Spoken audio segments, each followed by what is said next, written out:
Fala, minha gente, tudo bom com vocês? Sejam bem-vindos a mais um vídeo do canal do Pintura Relâmpago.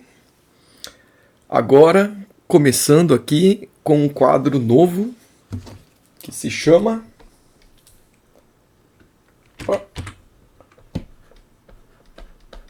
Descomplica.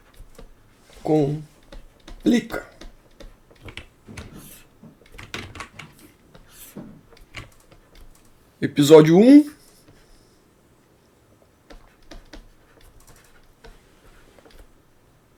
Frank Frazetta.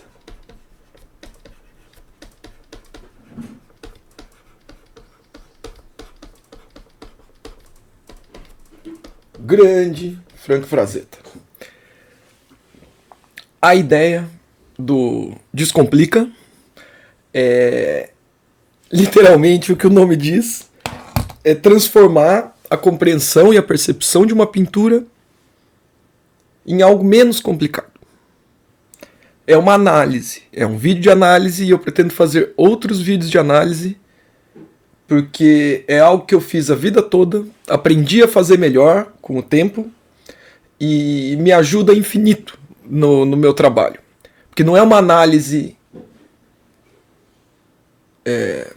só para eu emitir uma opinião a respeito de uma pintura, apesar de também ajudar nesse sentido, mas é uma análise de artista para artista, vamos dizer assim.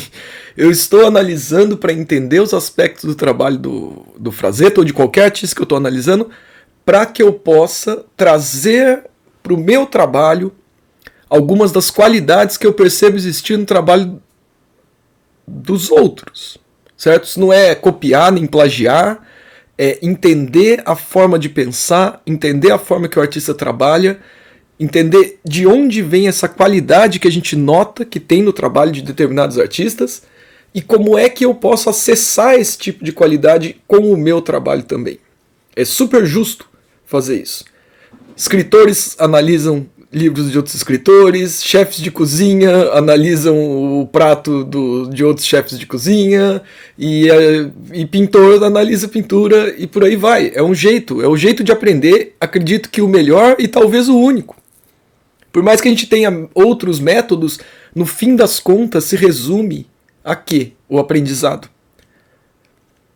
Sentar, racionalizar, entender, compreender o processo e replicar inúmeras vezes até que essa ação vire algo automático, algo que você simplesmente faz, você não pensa mais. Existe, no meu ver, em alguns casos, né, óbvio, não é todo mundo, um certo preconceito ou pé atrás ou receio de alguns artistas, principalmente artistas iniciantes, quanto à técnica. Eu, por dar aula há muito tempo, já ouvi várias vezes, e não é que as pessoas falam por mal, mas é um jeito de ver e pensar que pode fazer sentido também na cabeça da pessoa, mas eu tenho uma visão meio diferente. Então, qual é essa questão? ênfase na técnica pode travar o processo criativo. Eu ouço muito isso e eu concordo. Por quê? Porque realmente, se você pensar em regras na hora de criar, fica muito difícil ter uma ideia espontânea na cabeça. Sabe, se eu... Dizendo da minha experiência, estruturas, princípios de composição, conceitos a respeito da mensagem, da subjetividade, do trabalho, tem muitas coisas que nos auxiliam, mas se a gente pensar nisso na hora de criar,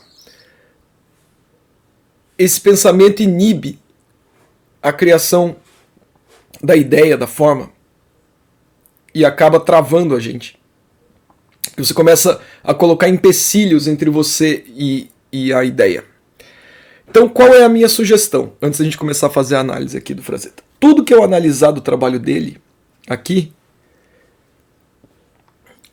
vai ser pra gente perceber que essas características existem no trabalho dele, e quando a gente quiser aplicar no nosso, a gente não vai começar um trabalho pensando nesses princípios que eu vou analisar aqui. A gente vai usar do meio pro fim, vamos dizer assim. Eu acredito, isso pelo menos é o que eu faço quando eu vou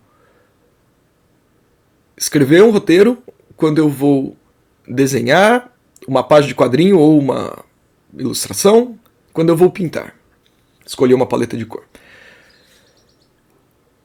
Precisa surgir de uma espécie de flow esse processo criativo. Eu não posso pensar muito em regras. Eu tenho que deixar o meu cérebro brincar com a ideia e vai emergindo aos poucos uma forma, um conceito,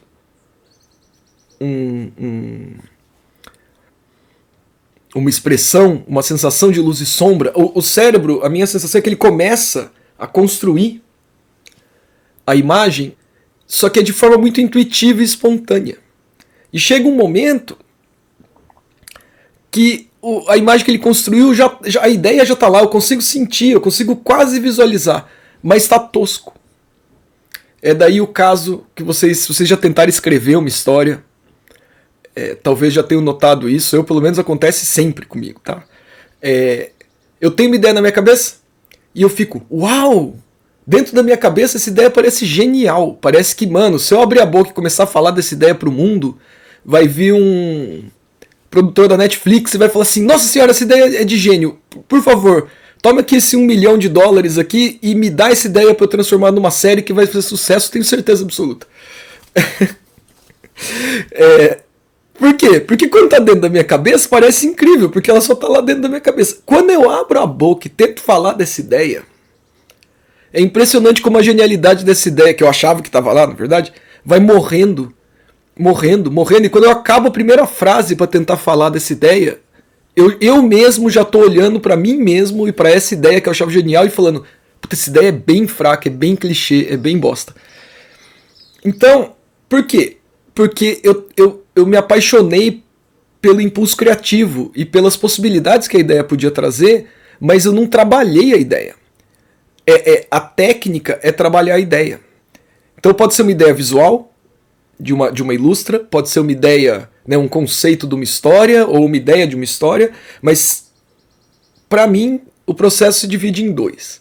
O criativo, que é mais intuitivo, espontâneo e gostoso e quase mágico, e o técnico, que é pegar essa ideia que saiu da sua cabeça aí, que está tomando forma, e debruçar em cima dela com ferramentas técnicas para encontrar problemas, melhorar a potencialidade da ideia, lapidar até o ponto, polir até o ponto que aquela ideia que você teve, que era meio vaga, se torna algo realmente apresentável.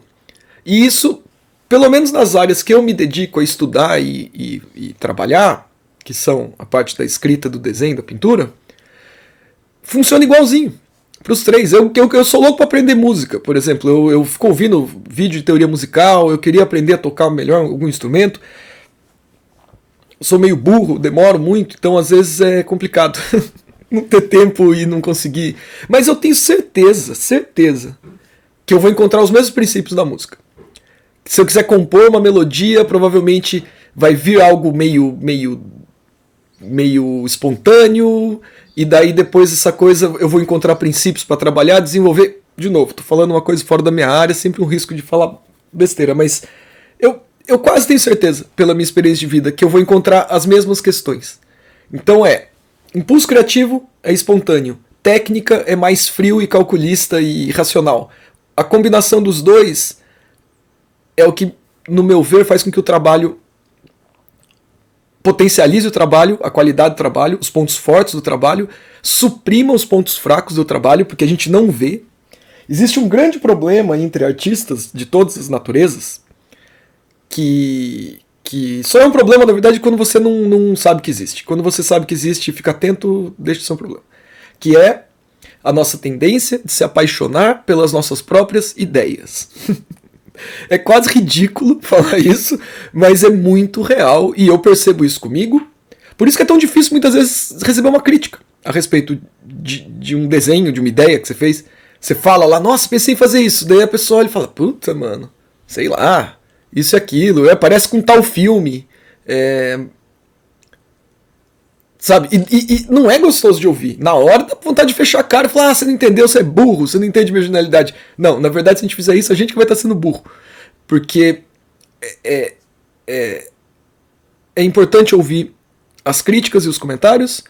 É importante filtrar, porque não é todo mundo que sabe fazer uma crítica e que vai te ajudar também. Às vezes a pessoa atrapalha, mas de qualquer maneira a gente é responsável por fazer esse filtro.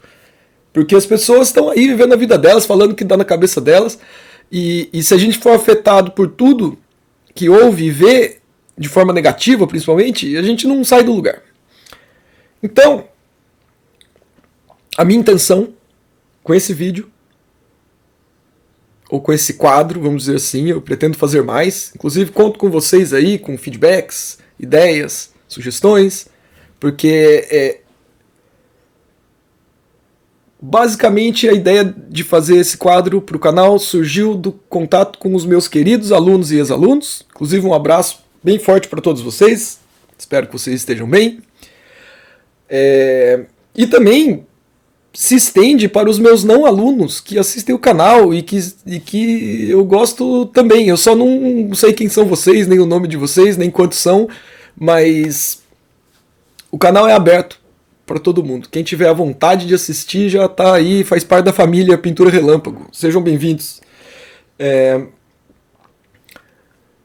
Então, a minha ideia de começar a fazer vídeos analisando pinturas era para proporcionar, talvez, se eu obtiver sucesso no meu intento, ferramentas para que vocês possam esculpir e polir a ideia de vocês. Então eu vou colocar aqui 10 aspectos que a gente pode usar para analisar uma pintura. E vou observar esses aspectos na pintura do Frazetta. Correto? Mas antes disso, né, eu quero dizer sobre o que eu não vou falar. Porque é muito importante, quando eu decido falar alguma coisa, para eu ter foco, para eu conseguir chegar num discurso que tem clareza e faz sentido, saber do que eu estou falando e principalmente saber do que eu não vou falar, porque todos os assuntos podem ser super extensos. E se você começa a entrar em assunto que não tem a ver com o seu objetivo inicial, vai poluir a percepção da mensagem que tem atrás desse vídeo. Então, só para esclarecer, né? O Franco Frazetta, que é o nosso convidado aí do canal de hoje, um grande artista, um dos artistas que fez eu ter vontade de pintar óleo, por exemplo. Eu conheci ele quando eu era adolescente. É um artista americano, nasceu no Brooklyn, New York, em 1928, e ele faleceu em 2010. Eu me lembro, inclusive, o dia que ele faleceu.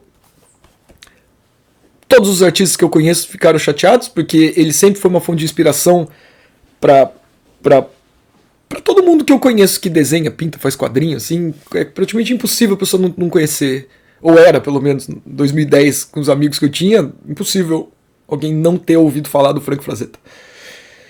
E eu peguei aqui, inclusive, a primeira ilustração que eu vi do Franco Frazetta, que foi que marcou a minha cabeça. E eu queria começar com ela, porque eu me lembro a primeira sensação que eu tive quando eu vi essa ilustração. Ainda muito jovem. Eu me senti burro, sem nenhum talento e incapaz de fazer qualquer coisa que chegasse aos pés desse trabalho, ou de qualquer trabalho do Frazetta. E isso me marcou, me motivou, porque eu sou uma pessoa cabeça dura, por mais que eu seja não seja um primor aí da humanidade, eu sempre fui cabeçudo e insistente. E determinava que eu ia aprender alguma coisa e eu ficava batendo na tecla até entender, né? Mas eu não posso negar que intimidou, eu me senti intimidado. Eu não me senti intimidado quando eu vi o gibi da Turma da Mônica. Não tô falando que a Turma da Mônica é fácil de fazer, é muito complexo. Mas eu não me senti intimidado. Eu não me senti intimidado quando eu vi o desenho do Pernalonga. Eu olhava o desenho do Pernalonga, eu era meio criança, mas eu copiava e ficava parecido, certo? Ficava o desenho desenho meio de criança, mas não era tão diferente. Quem olhava falava, ó, perna longa, a Mônica, não sei. Quando eu tentava desenhar uma pintura do Frazetta, não rolava. E eu sentia, eu falava, meu, tem algo aqui que é maior do que o que eu consigo ver, entender. E daí o meu cérebro fundia e eu ficava confuso, frustrado e passava um tempo sem olhar, sabe?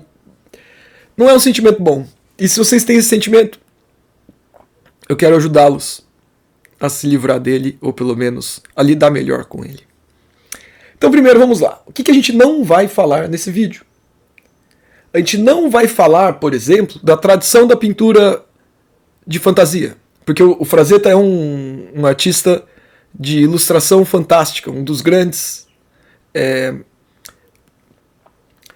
Ilustração fantástica e sci-fi são os dois lados da mesma moeda, tá? História de fantasia é o sci-fi da antiguidade. História do futuro super tecnológico são a fantasia do futuro. Então, os dois gêneros estão sempre juntos, de mãos dadas. O Frazetta fez ilustração para ambos os gêneros, mas o foco dele era ilustração fantástica e esse período meio Conan, bárbaro, guerras de espada, capa, magia e uau. Então não vamos falar do universo da ilustração fantástica. Não vamos falar do simbolismo também. O que quer dizer, o que queria dizer para o Frazetta, ou para o mundo, ou para a época, não. É super legal isso, mas requer um outro tipo de pesquisa e a gente pode acreditar que ele queria dizer uma coisa, sendo que ele queria dizer outra, que no fundo a gente só vai saber se conseguisse entrar na cabeça dele na época que ele fez esse ilustra, e se ele não deixou nada escrito a respeito, fica muita especulação. É interessante pesquisar simbolismo, iconografia, mas não é o que a gente vai fazer. Outra coisa que não é o que a gente vai fazer, a gente não vai falar sobre a função dessa pintura. Quem encomendou essa pintura? Porque o Frazetta era um ilustrador, ele não pintava necessariamente o que dava na cabeça dele. Apesar dele pintar o que dava na cabeça dele, mas ele tinha encomendas, ele trabalhava com encomendas, ele tinha um prazo para entregar e essa ilustração ia ser usada para alguma coisa, ia ser a capa de um livro, a capa de uma revista, um pôster de um filme.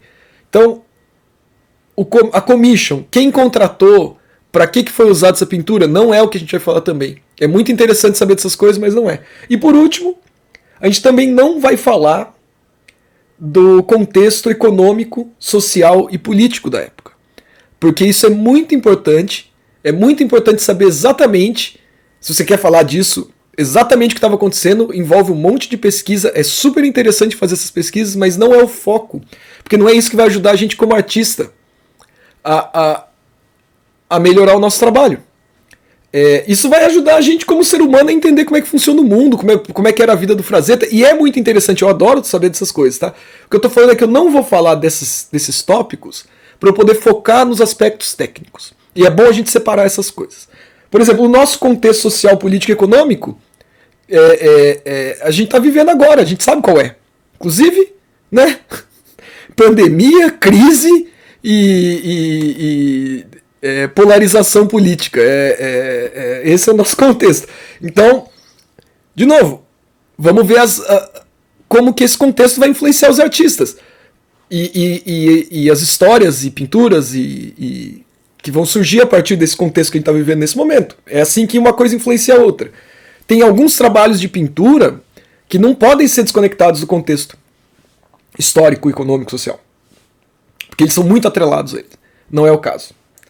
Então, se a gente sabe do que a gente não vai falar, que é muito bom, vamos ao que a gente vai falar. Então, qual a primeira coisa que a gente vai observar num trabalho? A escala.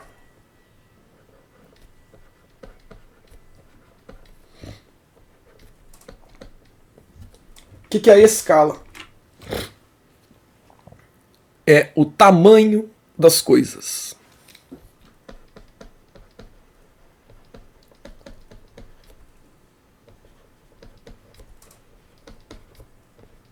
Coisas, vamos lembrar, que é basicamente personagem.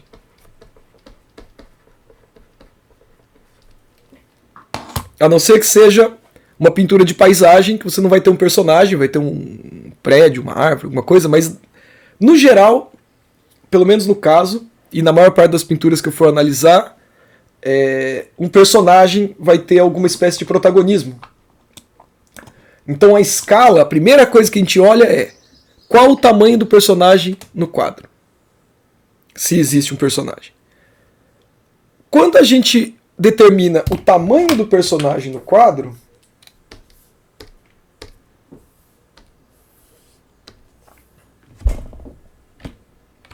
ó, vamos dizer que o pé dele está aqui. Certo? Olha o que ele ocupa do quadro.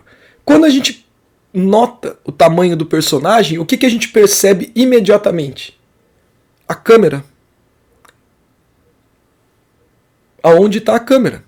Se eu colocar a câmera colada no personagem, eu vou ver a cara dele, o ombro dele num baita close. Se eu colocar a câmera super afastada do personagem, ele vai virar um pontinho. Então, escala. Tamanho das coisas, principalmente o tamanho do personagem.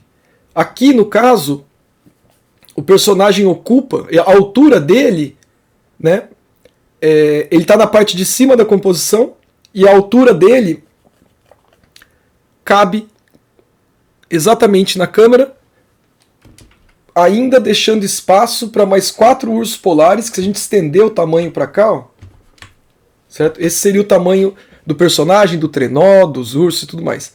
Então, a câmera está afastada o suficiente para que a gente veja todo mundo sem que haja um corte, certo? Eu podia ter a câmera fechada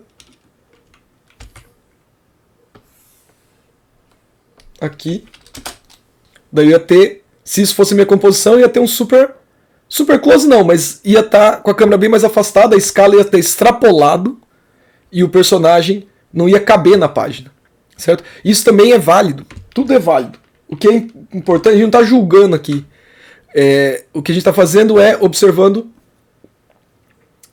a escala, o tamanho das coisas. Beleza. De novo, descomplica. Uma pintura complexa é feita de vários pedaços simples. A complexidade está na mistura desses vários elementos simples que estão em volta. Então, esse é um dos segredos de entender e de ser menos intimidante olhar para uma pintura assim. Além da escala, outra coisa que a gente pode pensar. Qual o segundo? A composição, que foi basicamente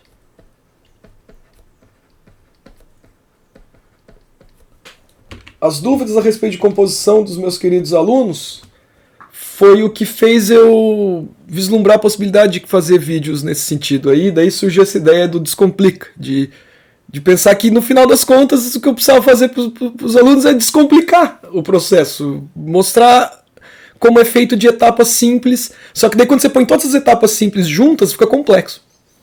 Então é possível, gente. O que envolve a composição geralmente? Formas geométricas.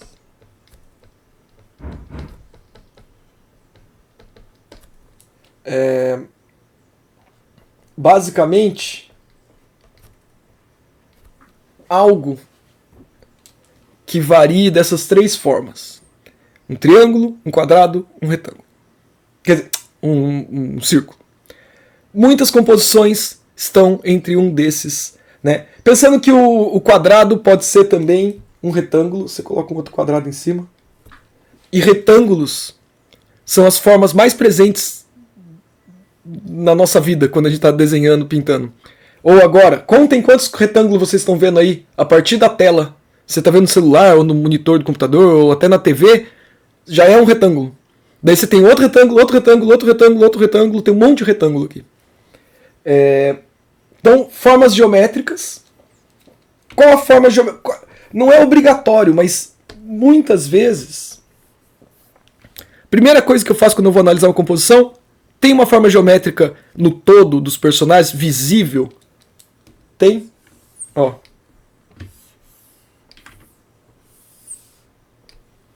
Um triângulo. Quando eu formo um triângulo, vocês repararam que já cria um outro triângulo aqui, invertido? E que daí eu tenho ó, também ó, as três cabeças desses ursos. Esse aqui só tá fazendo uma coisa. Aqui, o próprio personagem, se eu pegar ó, o trenó dele,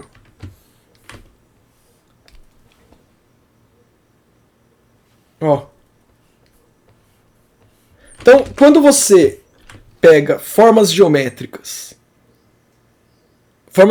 simples, triângulo, quadrado, retângulo ou circunferência, são formas poderosas visualmente, estáveis. Então você traz, triângulo é muito estável, uma forma muito estável e forte. Se você traz essa estabilidade, essa força para a sua ilustração, os personagens e a composição vão se apropriar dessa força. E tudo vai ter mais unidade. Então, eu não sei se vocês tinham reparado, mas ele é muito feito na forma de um triângulo. Outra coisa que surge também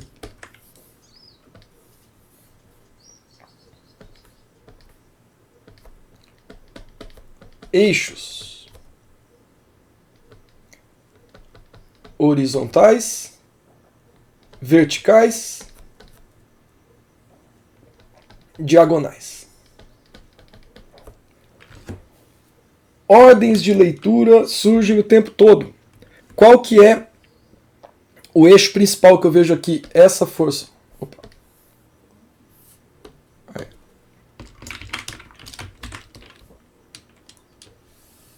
Ó. Essa diagonal de cima para baixo, que ainda tem a ajuda aqui, ó, a espada enfatiza essa diagonal. Essa linha que forma aqui enfatiza essa diagonal. Certo? E daí eu tenho contra essas linhas aqui, ó, do trenó subindo. Então eu tenho uma força visual que arrasta o meu olho para baixo e esses dois trenós que jogam o meu olho para cima. É dentro dessa dinâmica que o meu olho se movimenta e a ilustração se torna mais atraente. Também, às vezes é invisível isso, né? Reparem, por exemplo, ó, que se eu tirar aqui essa parte do trenó, a ilustração enfraquece. Não é que fica ruim, porque o fraseto era bom o suficiente para se garantir até assim, mas eu perco a força, eu perco essa força. E daí parece que fica muito pesado isso aqui, desequilibra. Então esse esqui do trenó, ele ajuda muito na composição. Mais um elemento para a gente conversar a respeito. Para a gente usar ali de ferramenta. Espaço pictórico.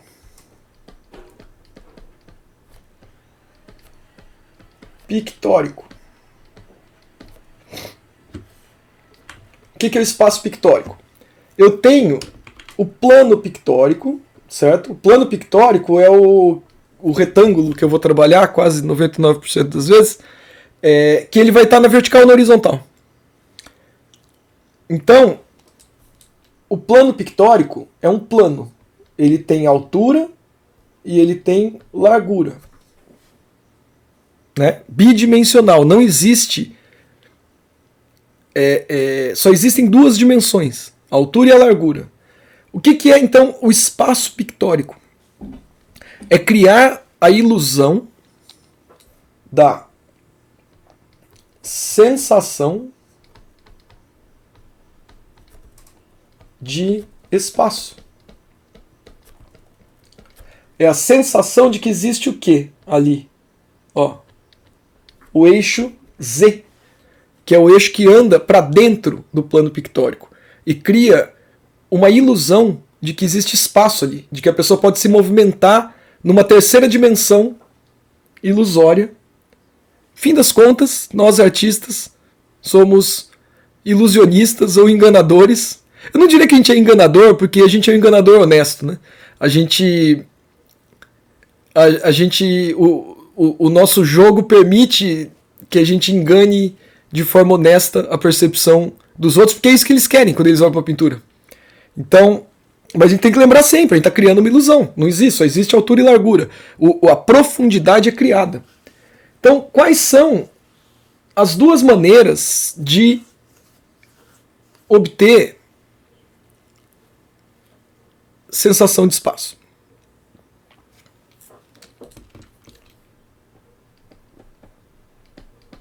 Perspectiva atmosférica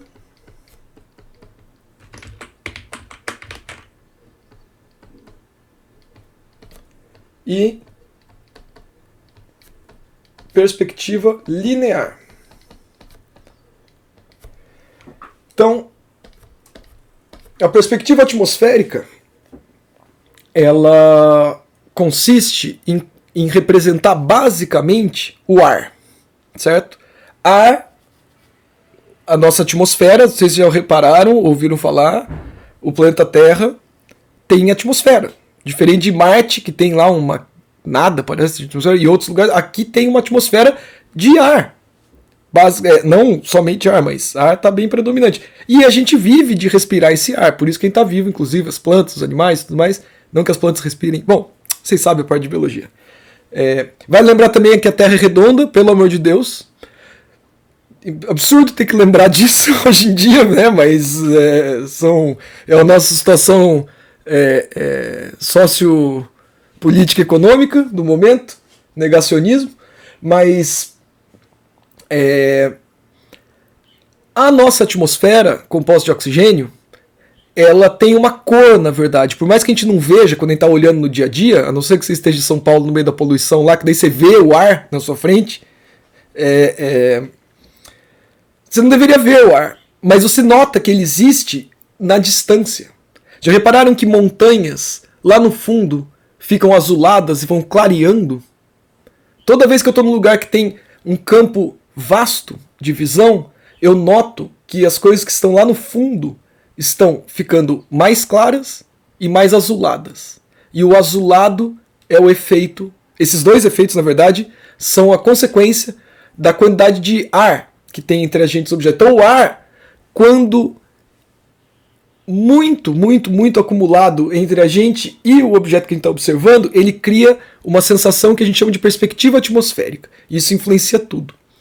Dá para você fazer uma perspectiva atmosférica forçada, caricata, você pegar os elementos e exagerar. Por exemplo, primeiro, aqui a gente tem uma perspectiva atmosférica nas montanhas lá do fundo, correto? Por quê?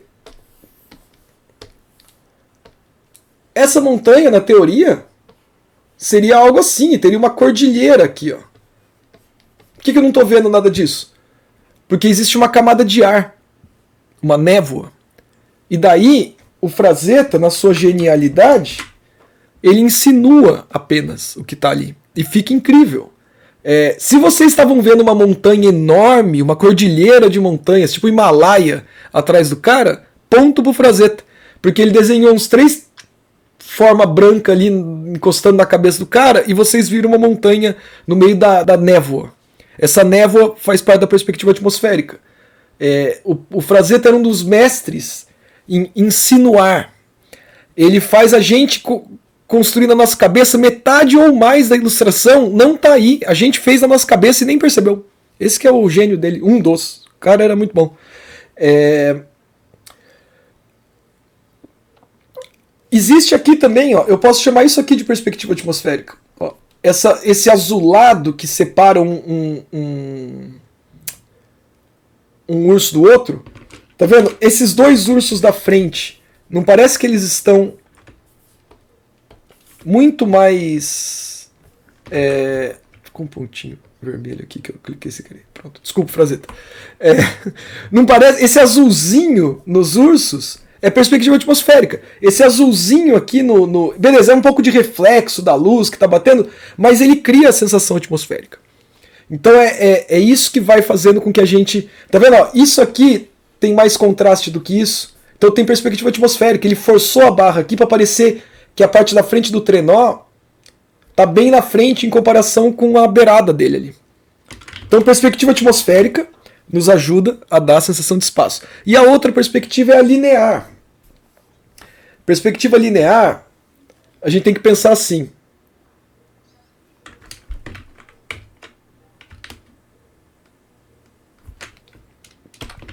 Calma aí que eu tô na noia com esse pontinho vermelho que eu fiz sem querer aqui. Desculpa, Frazetta. Pronto. Então, perspectiva linear.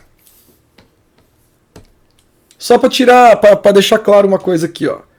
Vocês entendem que esse retângulo pode ser um cilindro?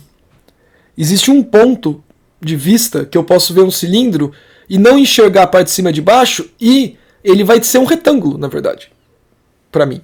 Um ângulo que ele vai ser assim. Se eu fizer isso,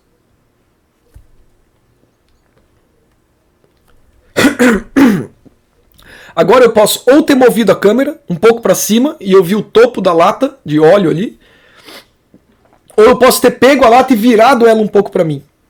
E se eu fizer isso? Agora eu estou inclinando também e mostrando a base da lata. Então, essa curva e essa curva, elas são responsáveis por criar essa sensação de que o cilindro está se movendo no espaço. Se eu fizer assim, ó, ele moveu mais ainda, certo? Essa estrutura. Isso é perspectiva também linear. Qual é então a função da perspectiva linear aqui que a gente tem? Olha isso aqui, ó, analisa isso como se fossem, ó, um cilindro, outro cilindro. Isso não quer dizer que o Frazetta desenhou cilindro, tá, gente? Pelo amor de Deus. Ó, ele desenhava de forma mais orgânica, tá vendo? O que está acontecendo aqui, ó? Eu estou colocando vários cilindros em perspectiva.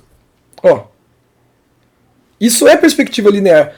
Por mais que não tenha necessariamente um ponto de fuga, é perspectiva. E está em todo lugar, gente, esse tipo de perspectiva. Olha aqui, ó. Ó, um cilindro aqui em perspectiva. Olha aqui também, ó, em outro ângulo. Tá? Digo isso porque, olha aqui, ó, muitos alunos iniciantes não colocam os membros dos personagens em perspectiva. Desenha tudo sempre esticado. Ou de perfil, ou braço. Peguem os últimos desenhos que vocês fizeram aí. Coloquem eles na frente de vocês. Os últimos 3, 4, 5 desenhos que vocês fizeram. Reparem se em todos os desenhos os personagens estão com a perna esticada, o braço esticado, e se em algum vocês colocaram algum dos membros em perspectiva. Eu quero que vocês olhem no trabalho de vocês e vejam se vocês fazem igual o Frazetta, de colocar o braço do personagem apontado para a câmera, a perna do personagem apontado para a câmera, o tronco do personagem às vezes apontado para a câmera. Aqui, ó, tá tudo apontando para a câmera. Tudo não, mas a coxa dele tá apontando para a câmera. Já a canela dele não. Então existe perspectiva aí. Onde mais existe perspectiva aqui? O disco da base do trenó, ó, ele é assim, ó, tipo uma moeda. Certo? Isso também é um cilindro em perspectiva. Então, a perspectiva linear, ela pode surgir na estrutura e colocar o personagem em perspectiva, ou no cenário com ponto de fuga. Aonde tem um plano aqui? Eu vejo aqui, ó. Porque ele tá onde? Esse personagem? Ele tá subindo uma duna de neve, eu tenho a impressão, com o trenó. Então o que acontece? Os ursos do começo já passaram o ápice da duna e estão descendo nesse plano que eu estou desenhando. Os ursos de trás estão no topo da duna e o trenó está atrás. Então tem uma sequência, né? Como se fossem 3 elementos. Aqui está a duna de neve, então aqui estão os ursos da frente, aqui estão os ursos de trás e aqui está o trenó dele, com ele subindo, certo? Então eles estão fazendo esse movimento, eles estão vencendo o ápice de uma forma para descer e talvez dar até uma curtir aí, um esquisinho aí nessa descida. Então, ó,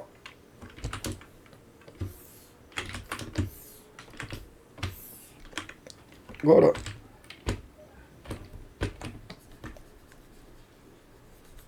tá vendo?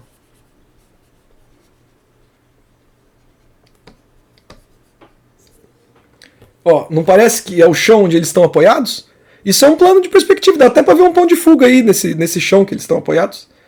Então, perspectiva linear cria planos e sensação de profundidade através da linha e da estrutura. Perspectiva atmosférica cria sensação de espaço através da representação da atmosfera, do ar, do oxigênio que está à nossa volta o tempo todo. Correto? Beleza.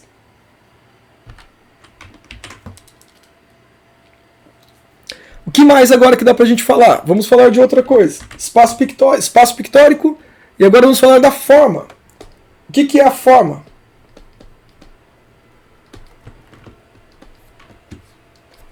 A forma, ela se relaciona com a representação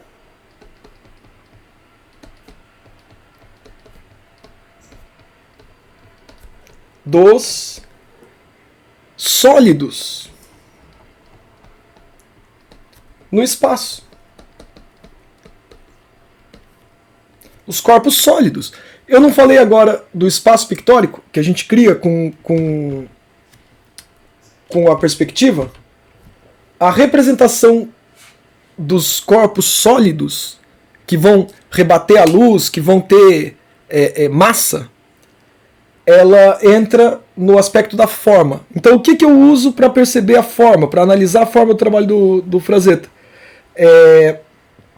A gente tem 2 ou 3 maneiras de observar. Primeiro, as formas da natureza. Então tem formas da natureza. O que são as formas da natureza? São as coisas que surgem no mundo sem envolver a mão do homem diretamente. Não que o homem não faça parte da natureza, mas daí já é uma outra conversa. Vamos simplificar aqui para poder chegar numa conclusão. Então, uma montanha, o animal, os animais, pedras, árvores, passarinho, bom, animais já entra os passarinhos. Todas as formas de vida que são formas da natureza, né? E todos os minerais também são formas da natureza. A forma da montanha, ela surgiu por causa do movimento das placas tectônicas, por causa da erosão, da chuva e do vento, do gelo, por causa da pressão atmosférica. Tem um monte de coisa que envolveu. Vários aspectos estavam envolvidos para dar a forma da montanha lá no fundo. Então, formas da natureza são as formas que surgem dessa maneira quase espontânea ou devido a uma série de efeitos que não estão no nosso controle e geram formas que a gente convive, desenha e pinta. Então a gente tem que estar atento às formas da natureza. Quais as outras formas? As formas feitas pelo homem.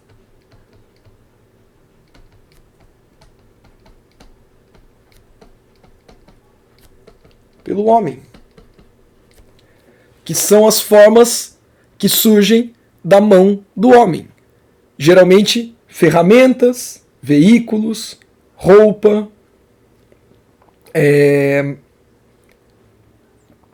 Um jeito interessante de entender a forma das coisas é através da silhueta. Por exemplo, qual a forma desse cara aqui? A forma dele é essa. Vamos colocar o pé dele aqui só para...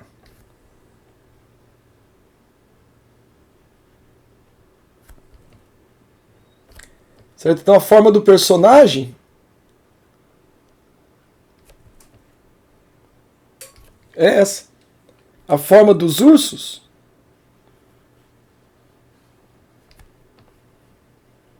fazendo tosco aqui, né, gente? Só para vocês...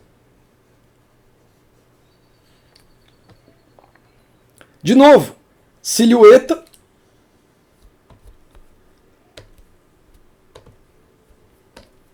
fazer assim para ficar mais fácil de visualizar. Ó.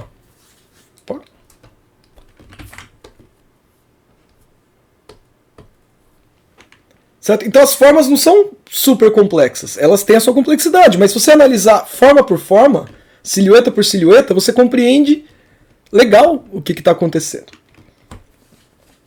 Então, forma da natureza, forma do homem, feita pelo homem, tem princípios diferentes, né? por mais que todos estejam dentro das mesmas leis da física. E as silhuetas também nos ajudam muito bem a perceber as formas das figuras. E outra coisa que a natureza da forma nos dá, que é legal de reparar, porque traz várias reflexões boas, é o contraste entre forma orgânica e forma geométrica.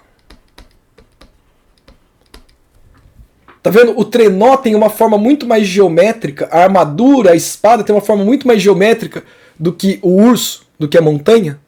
A montanha também é geométrica, mas ela tem... Na verdade, a montanha é mais facetada, e essas formas facetadas também são formas geométricas, mas ela tem um arranjo mais orgânico, né? As formas geométricas... Nossa, faltou um T aqui, né, gente? Desculpa aí a ignorância. Então observem também, quando vocês forem analisar uma pintura, aonde estão as formas orgânicas, aonde estão as formas geométricas e como o artista trabalhou o contraste entre os dois. Beleza. Vamos chegar na metade. Qual o quinto aspecto que a gente vai olhar da pintura? A linha.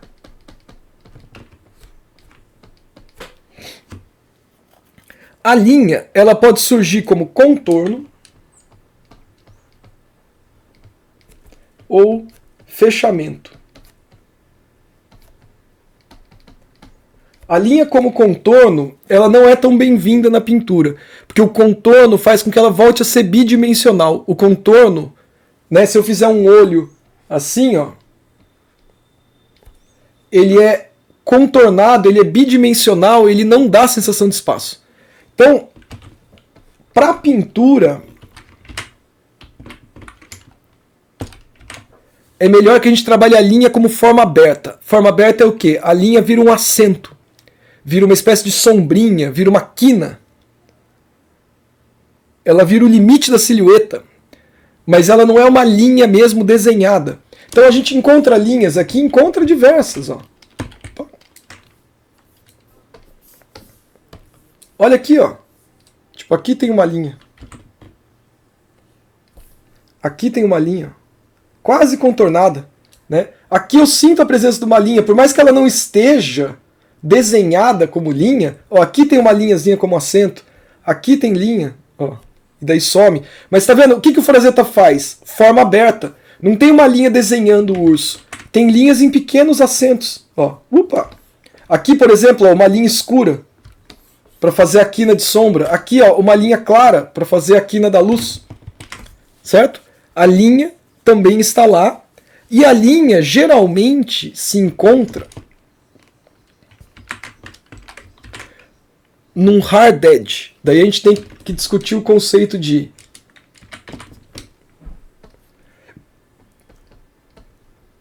hard edge. Que hard edge significa o quê? A borda dura. Tá? Se eu tenho aqui, por exemplo, ó, essa pincelada é de hard edge. Essa, soft edge.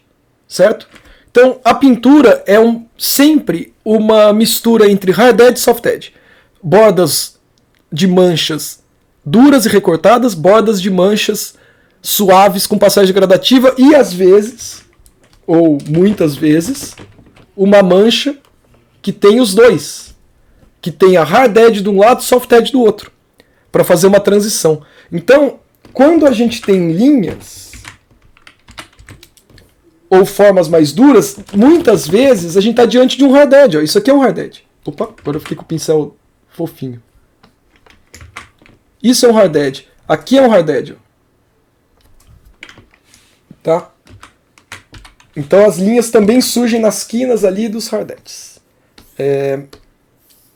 Além da linha, outro aspecto para a gente observar e analisar. Agora entrou nos meus favoritos. Tem que tomar cuidado porque isso aqui dá para ficar 80 anos falando de cor e não acabar. Paleta de cor.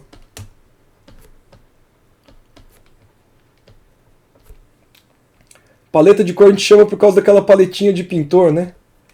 Que tem da antiguidade. A paleta de cor envolve um monte de aspectos diferentes. Eu vou falar rapidamente, porque isso aí eu precisaria de um vídeo novo só para falar de cor. Eu tenho inclusive um vídeo do começo do canal que eu falo do triângulo de Goethe, que inclusive eu assisti de novo recentemente, já ficou tão antigo que tem um monte de coisa que eu não falaria ali. Tô até para fazer um vídeo atualizado, vamos dizer assim, sobre o triângulo de Goethe. Aguardem. Mas eu trouxe ele aqui, ó, pra gente conversar. Por quê? Porque quando eu penso numa paleta de cor,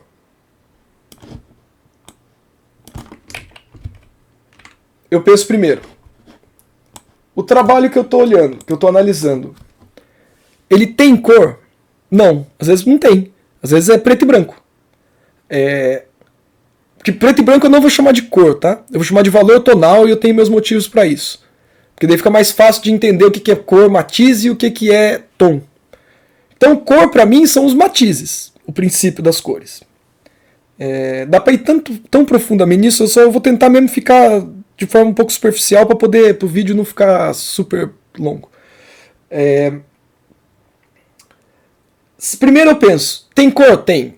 É monocromático? Eu sempre faço esse caminho para entender qual a cor que eu estou vendo.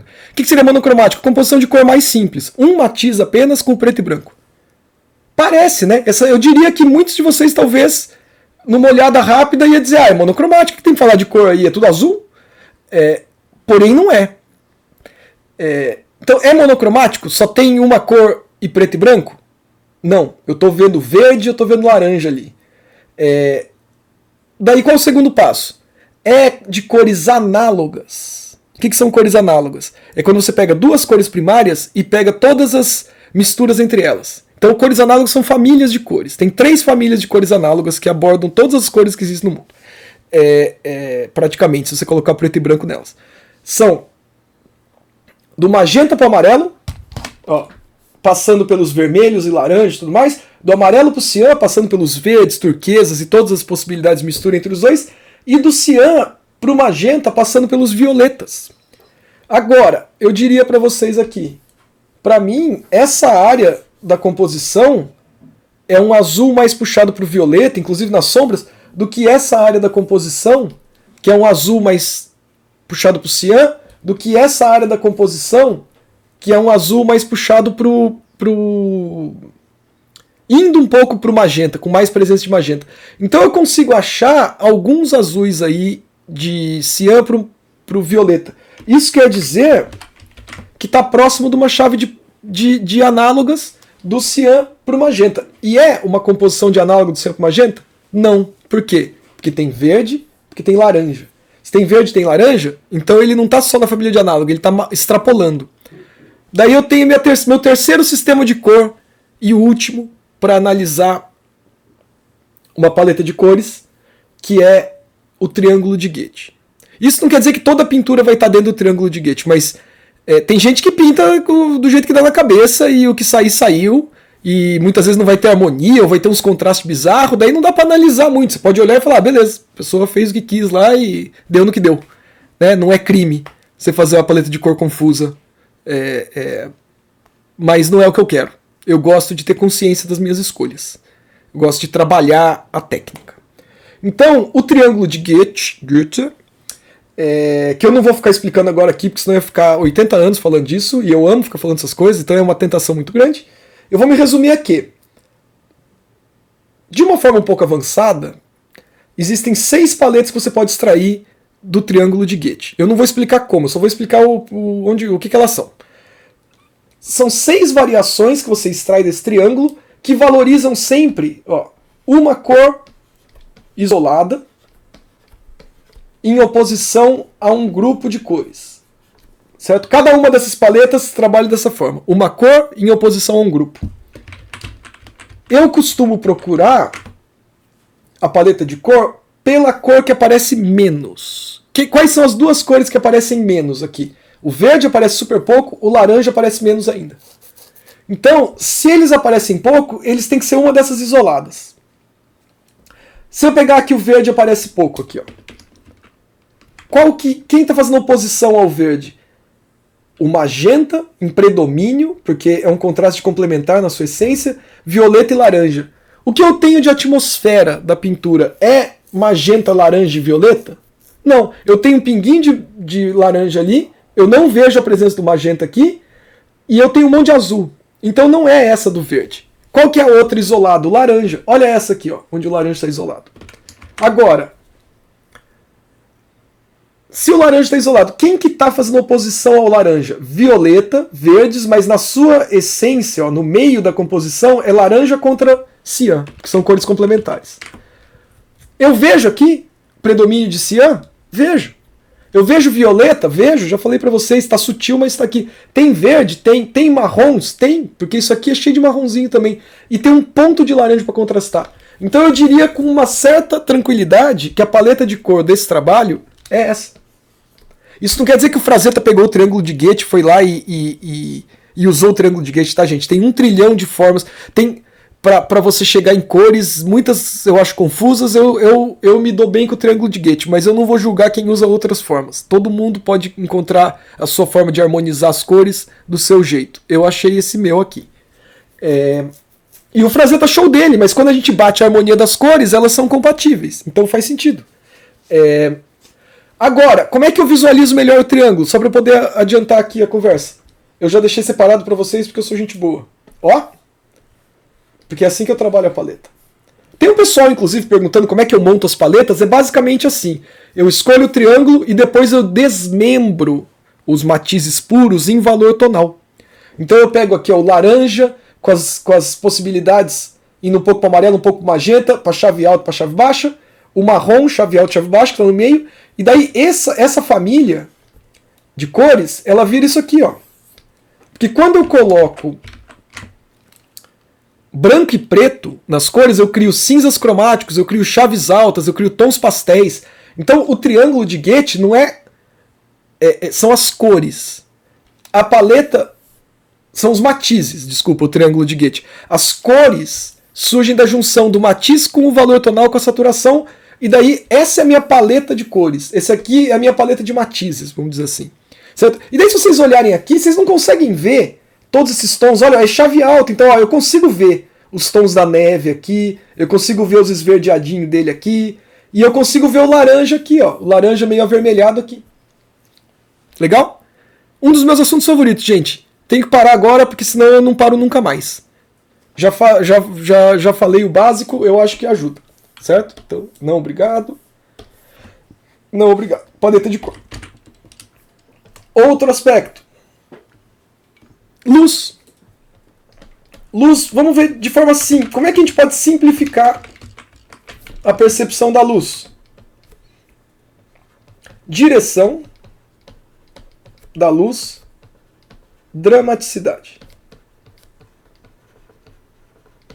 Luz gera drama. Você colocar pouca luz, muita luz, luz vindo de baixo, luz vindo de cima, luz vindo da lateral, luz vindo dos dois lados, criando core shadow, que é quando você tem uma sombra no meio e luz vindo dos dois lados. Tudo isso influencia muito. O mesmo desenho, essa mesma composição, com vários arranjos de luz diferentes, trariam dramaticidades diferentes. Inclusive se fosse à noite essa cena, com a lua cheia lá no fundo, ou se tivesse uma luz laranja de um sol se pondo no meio da neve, quando dá aquele laranja amareladinho, ou uma luz lateral. Aqui, no caso, a luz veio de cima. Ó, tá vindo aqui. Como é que eu sei? Principalmente, você encontra a sombra projetada. Se a sombra projetada estivesse aqui, ó, do urso, a luz estaria vindo aqui. A luz está vindo de cima, na verdade, aqui, né? Se a sombra projetada estivesse para cá, a luz estaria vindo aqui. A sombra projetada está exatamente embaixo deles. Então, a luz está vindo de cima. Mas, ao mesmo tempo, outro ponto que a gente encontra a luz é encontrando também os highlights. Ó, highlight. Highlight.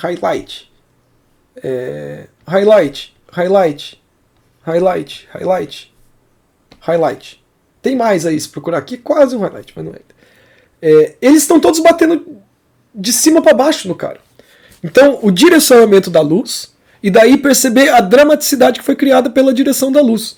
A luz a gente não vai muito além disso quando a gente for analisar. A gente só vai procurar, beleza, de onde está vindo a luz? Do fundo. Ele está contra a luz? Ele está na frente da luz?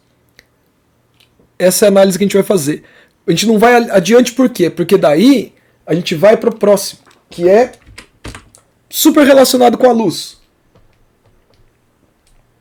Valor tonal. Valor tonal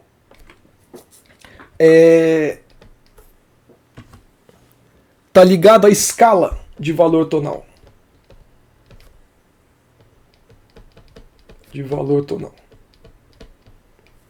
Que é aquela escalinha assim, ó, que vai do preto pro branco, passando por diversos tons de cinza, certo? Uma escala de valor tonal, ela pode ter, que é o que eu gosto de trabalhar, 3 chaves. A baixa, é o low key, mid key, high key. Baixa, média e alta. A chave alta está relacionada às cores, aos tons mais claros, tá? Então tom e cor é diferente, viu, gente? Tom e matiz, né? A cor ela tem um tom. O matiz não tem tom. O matiz é o matiz. É a pureza da cor. A cor é o matiz com valor tonal. Por isso que a cor tem tons diferentes. Existem poucas cores e milhares de tons. Isso é uma parada que explode a cabeça quando você percebe de verdade. Você fala, nossa, então quase não existe cor. O que existe é um monte de variação tonal de poucas cores. O mundo é feito disso. Qual a chave média? Como é que a gente observa o valor tonal? Uma forma mais fácil de observar o valor tonal. Ctrl U, matiz saturação. Pega a saturação e... ó. Não tem mais cor. Agora eu vejo o quê? Tá numa chave média alta, eu diria. Porque o trabalho não tá... ó, isso aqui, se tivesse esse fog aqui, ele ia estar mais numa chave alta. Aqui estaria mais uma chave média baixa, mesmo que tivesse um pouco de contraste. Mas o equilíbrio que o Frazetta escolheu para esta ilustração é uma chave média alta. Uma média que pende para virar alta, por causa do excesso de luz. Tem bastante luz, tem neve. Neve é branca e ainda reflete a luz para todo lado. Então, o valor tonal ele é identificado pela relação de claro e escuro. E a chave desse trabalho, eu diria que é uma chave média alta. Agora, dentro do trabalho eu tenho as 3 chaves também. Certo? O trabalho está numa chave média alta, mas lá dentro eu vou ter a chave baixa, a chave média e a chave alta. Só que em proporções diferentes. Porque nenhum trabalho pode ter só chave alta, senão é branco, só chave média. Fica uma coisa sem contraste. Então, ó, aqui, basicamente, em alguns outros pontos, mas aqui se concentra a chave baixa. Aqui, chave média, chave média, chave média. Aqui chave baixa. E aqui, ó, chave alta. Chave alta. Tá vendo? Por que eu falo que a ilustra tá em chave média? Porque o predomínio é de chave média. A chave alta e a chave baixa, elas estão só gerando contraste dentro da chave média. Se eu tivesse um predomínio de chave baixa, numa cena noturna, eu ainda ia ter tons médios e tons baixos, tons altos. Só que eles vão estar em menor quantidade. E por aí vai. Certo? Valor tonal é a relação de claro e escuro da pintura. Que mais?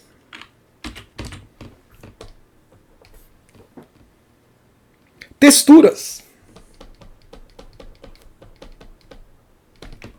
O que é a textura de uma pintura? A textura é a superfície.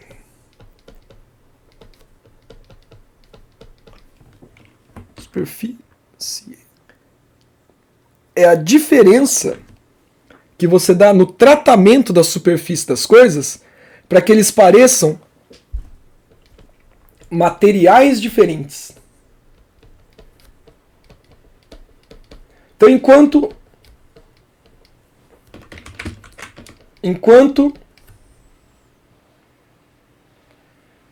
a linha cria uma estrutura que está por baixo da pintura, a textura cria a camada que veste a estrutura, né? Que é a superfície. Daí a textura ela vai criar os diferentes materiais. Quando você está desenhando, você não está pensando exatamente no material. Se esse trenó fosse de madeira, ele não ia ser reflexivo do jeito que ele é, porque ele é feito de metal. Então, o jeito que o Frazetta trabalhou a textura faz com que eu acredite que o trenó é de metal, porque o metal é polido e o polido ele tem propriedades muito específicas. O metal tem propriedades muito específicas quanto à refração de luz dele. A armadura também, a espada pode estar meio enferrujada, dela não vai estar polida, ela vai ter um outro tipo de textura. O cabelo dele tem um tipo de textura, a pele dele tem um tipo de textura, a neve tem um tipo de textura, o pelo do bicho tem um tipo de textura. Quando vocês estiverem olhando e analisando, parem para pensar. O cara trabalhou texturas diferentes aqui? Como é que ele fez para criar uma textura de neve, textura de pelo? Qual foi a forma que ele usou para fazer o meu cérebro acreditar que o trenó é de metal e não de madeira? Que o urso polar tem pelo e que a neve parece ser fofa, se ele pisar vai afundar. Como é que ele criou? As texturas ajudam muito nisso. Mas a textura é uma camada superficial. Geralmente, quando vocês pegam alguém leigo, muitas vezes, que elogia detalhes do trabalho, sabe? Se você quando reparem assim, eu reparo pelo menos, como eu tenho muitos amigos artistas, eu tenho amigos artistas de vários níveis de desenvolvimento artístico diferente e até abordagens diferentes, os mais experientes, quando vão fazer algum comentário sobre o meu trabalho, nunca é sobre a textura necessariamente do acabamento. Às vezes se eu faço uma textura muito da hora, assim, eles, nossa, hein, gastou um tempo aí nessa textura, sabe? Mas não é que a pessoa falou assim, beleza, é impossível fazer textura. O artista mais experiente não se impressiona tanto pela textura, o artista mais experiente se impressiona pela composição, pela estrutura, pela ideia por trás. A textura, ele sabe que é questão de pegar e ficar trabalhando detalhezinho e construindo ali. Não que seja fácil, não estou querendo menosprezar. O que eu estou querendo dizer é que a textura fica para o fim. E o leigo, geralmente, é o que ele mais paga pau. Você faz uma textura de metal muito convincente, um metal cromado. Eu fiz um dia aí um cara com uma armadura com metal cromado. Gente, sei lá, a maior parte dos comentários que eu recebi foi falando: uau, esse cromado tá muito parecido com metal de verdade. Só que, de tudo que eu fiz ali, não foi o mais difícil fazer aquela textura de metal. Deu trabalho, eu fiquei um tempo, mas não foi difícil. O difícil estava na ideia, na paleta de cor, na composição. Aquilo foi muito mais simples. Então textura geralmente impressiona os outros. Só que vocês não podem se deixar impressionar pela textura. Vocês têm que trabalhar a textura na hora certa. Porque senão ela vai sobrepor os outros aspectos da pintura e não deveria. Textura, então, é a superfície da forma e ela representa os materiais diferentes que estão representados. Representa os materiais diferentes que estão representados, não ficou tão bom.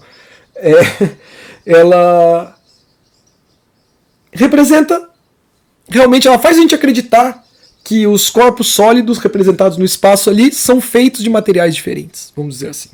Gelo, pedra, madeira, carne, etc. E por fim, mas não menos importante, talvez um pouco menos importante, os padrões, se é que existem. Muitas vezes existem. Basicamente, o que são padrões? Repetição da forma.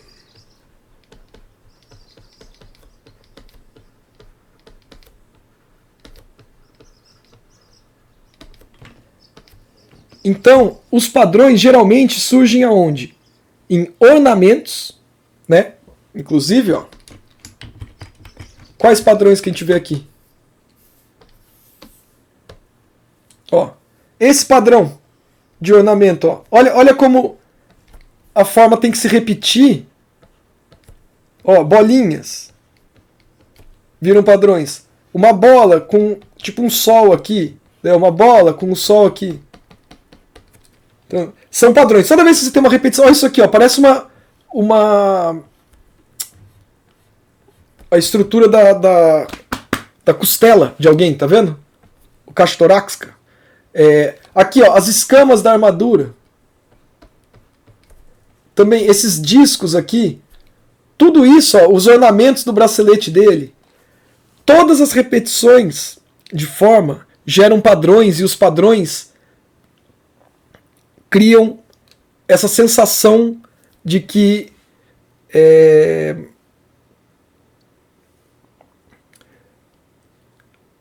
não é uma sensação necessariamente, eles criam uma unidade para a forma e auxiliam a passar, por exemplo, quando você vê um padrão feito pelo homem, né, quando não é um padrão da natureza, uma época, uma cultura específica. As culturas têm os seus padrões. Né? Se pegar um papel de parede é padrão. Né? Papel de parede o que é geralmente? Papel de parede é uma folha com adesivo com uma forma repetida 1000 vezes lá. E se você pegar um papel de parede vitoriano, da Inglaterra vitoriana, eles têm padrões específicos. Do Art Nouveau tem padrões específicos. Um padrão de tecido africano, quando você vai naqueles tecidos super coloridos, com triângulos, linhas e cores puras. Então, o padrão, quando feito pelo homem, ele mostra muito da cultura que criou o padrão. E o padrão da natureza seria o que? Um gramado. Existe um padrão ali. Você não vai desenhar grama por grama. Você vai, como se fosse uma coisa única. Você vai criar um padrão e vai representar o gramado com um padrão de grama. Copa de árvore. A textura da casca de uma árvore também. Uma rocha, ela tem um padrão de textura que se repete, que faz que a gente veja a rocha. Então, padrões feitos pela natureza, padrões feitos pelo homem, eles também têm a sua função. Gente, tá aqui, ó. 1, 2, 3, 4, 5, 6, 7, 8, 9, 10. 10 aspectos de uma pintura que eles por si só não são complicados. Um por um, se vocês pegarem e olharem na pintura e procurar individualmente, é razoavelmente simples encontrar esses aspectos, né? É natural, inclusive, se vocês pegarem várias pinturas e ficarem passando por essa lista aqui, que uma hora você não precisa mais da lista, na verdade. Você simplesmente olha uma pintura e o seu cérebro já começa a ver qual a escala do personagem. E essa composição está dentro de alguma forma geométrica? Tem um círculo ali? E o espaço pictórico? Como é que ele trabalhou a sensação de espaço dentro? E a forma da representação das coisas? Como é que foi feita? E linha? Tem contorno? Qual a paleta de cor que usou? De onde está vindo a luz? Qual o tipo de dramaticidade que essa luz está criando? Qual o valor tonal? Está numa chave média, alta e baixa? E textura? Foi trabalhado bem a textura? Eu consigo acreditar que as coisas são feitas de materiais diferentes? E padrões? Existem padrões aí? É uma cultura específica que está sendo representada? É o povo inca, o povo asteca? É viking? É o pessoal contemporâneo? Ou é um padrão de uma cultura alienígena? Então eu estou criando uma história de ficção científica e daí o pessoal encontra uma nave e daí tem um monte de padrões lá alienígenas que ninguém entende. Né? Então, existem muito mais coisas que a gente pode observar numa pintura, mas esses 10 aspectos eles englobam muito do que a gente pode extrair de uma pintura e talvez não seja tão intuitivo olhar para esses 10 aspectos separadamente. Talvez a gente, quando olha, de novo, intimida e eu me sinto burro toda vez que eu olho uma pintura do nível do Frazetta, porque eu falo, meu Deus, como é que o cara conseguiu fazer um negócio desse? Olha que incrível, olha que lindo. Mas quando eu vou passando por esses, analisando passo a passo, eu descomplico. Daí a pintura fica algo que ainda é complexo na sua essência, na sua natureza, talvez, ou no seu resultado final, mas individualmente, cada passo ali, ele pode ser visto de forma simples. E é assim que a gente vai melhorar a nossa pintura, é assim que a gente vai entender algumas coisas e daí trazer para o nosso trabalho alguns desses aspectos que a gente note na arte de outros artistas que a gente admira e adora e extrai prazer quando está diante deles. Então, minha gente, é isso. Espero que vocês tenham gostado. Como eu falei, é um quadro novo, eu vou tentar fazer mais. Eu adoro fazer esse tipo de análise. Na verdade, eu venho fazendo esse tipo de análise de forma intuitiva quando eu era criança, eu nem percebia. Eu acho que eu tenho uma noia em ficar analisando, talvez até analisando demais as coisas. Mas eu gosto e me dá clareza. Eu começo a ficar consciente das coisas. Eu olho para a pintura, para a coisa, eu estou consciente do que está acontecendo ali por conta dessas análises que eu tenho feito. E daí eu fui estudando, porque existem muitos mecanismos que a gente pode usar e muitos historiadores, né, da história da arte que têm os seus métodos, que são basicamente onde eu extraí esses tópicos aqui. Eu sempre estou assistindo vídeos e palestras sobre arte, história da arte. Então vou deixar para vocês esses 10 e eu pretendo usá-los. Às vezes eu vou colocar uma coisa a mais, vou citar outros aspectos de uma pintura, mas no geral, quando eu vier trabalhando aqui análise de alguma ilustra, de alguma pintura, eu vou estar brincando com esses 10 passos basicamente e tentando reconhecer isso no trabalho de artistas que a gente admira e acha incrível. Se vocês acharam o vídeo legal e quiser ajudar ele a chegar mais longe aí, em mais gente, eu sou sempre grato. Quem curte o vídeo e deixa um comentário faz com que o algoritmo leve o vídeo mais para longe ainda no YouTube. Então, quem se achar aí que gostou do vídeo e que vale a pena ajudar, a ajuda é bem-vinda. Se não gostou, quiser deixar um comentário ali falando que discorda da minha análise, contanto que o comentário seja educado, podemos discordar de forma civilizada. É muito bacana, porque é dessa forma que a gente evolui, convivendo com as diferenças e aprendendo a discutir e chegar num consenso. E se você só assistiu, achou legal e não quer curtir nem nada, tudo bem, amizade é mesmo, os vídeos vão continuar vindo igual, tá certo? Muito obrigado mesmo, gente. Até uma próxima. Deixem aí sugestões se alguém tiver interesse. E a gente vai nos falando. Um grande abraço. Fiquem bem. Até mais. Valeu. Tchau. Falou!